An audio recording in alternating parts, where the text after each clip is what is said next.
to my channel. My name's Gary and I try to cook tasty, inspirational dishes using fresh, local, seasonal ingredients. If you haven't subscribed, please do so. Click the little subscribe button down there, whack the bell for notifications, I'd really appreciate it. You caught me here in the greenhouse and today we are doing more jam. If you haven't watched last week's recipe, it was blackberry jam using 3 blackberries that I picked from just down the road. But this week we're making a rhubarb jam, and rhubarb is poisonous, only from here upwards.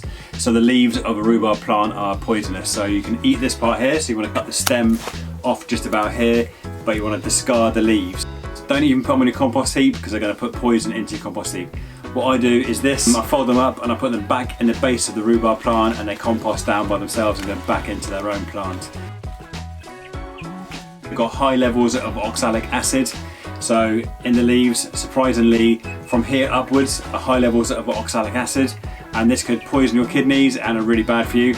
But from here downwards, it's got minimal amounts, minute quantities compared to the leaves, so discard the leaves, fold them up, stick them in the plant, and you just want to use the stem of the rhubarb.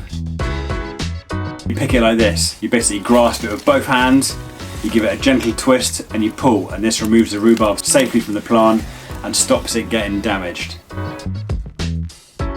Peel the large stems of the rhubarb to get the fibrous skin off, like this.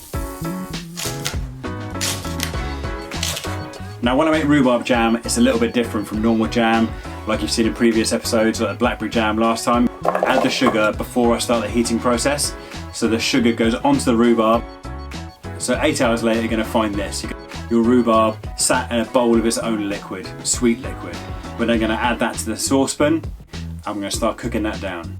Now once the rhubarb started simmering, you want to turn it right up, and this is going to heat the sugar to the level that's going to help set the jam. Now as you're cooking the rhubarb jam compared to some fruit jams, the jam's going to look wet, and this is natural. You need to boil the sugar for about 15 minutes on a high heat. On rhubarb jam, I tend to use a sugar thermometer or a jam thermometer. I'll take this up to about 104 to 106 C, and this is going to give you a kind of guaranteed setting gel for the sugar when a jam sets. The neighbours kindly gave me a bunch of ginger flavoured rosemary, which was perfect. Ginger and rhubarb are a perfect mix together. So I've chopped up the rosemary, put it into the jam at the last minute. The natural pectin in the rhubarb plus the heat of the sugar is going to set the jam. Rhubarb is a little bit of a tease because you make it, you jar it in your disinfected jars as normal, make sure they're nice and sterile. Then you have to leave it for 1 month before you can even try it. So this jam here I made on the 1st of August, we've just hit September, so this jam has been sat there for a month. Let's crack her open after 4 weeks and give her a smell. That's incredible. You can see the flecks of rosemary in it. When you open the jar you can smell the rhubarb, because you can smell more ginger than rosemary actually. Even though it's a ginger rosemary plant, the smell of ginger is kind of dominating the actual jam. I'm going to go and whack it on some toast.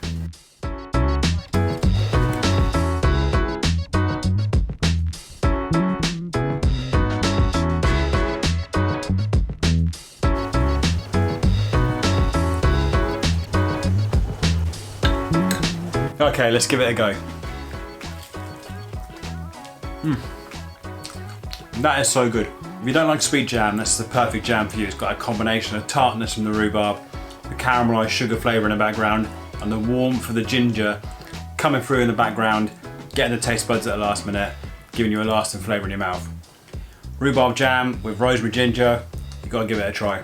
Okay, thanks so much for joining me in the greenhouse. That was my rhubarb rosemary ginger jam. Remember to like and subscribe. Thank you for joining me in the greenhouse. And if you love jam, you have to watch this video next. Okay, okay. Thanks so much for joining me in the green. Okay, thanks so much for joining. That was my rhubarb rosemary jam.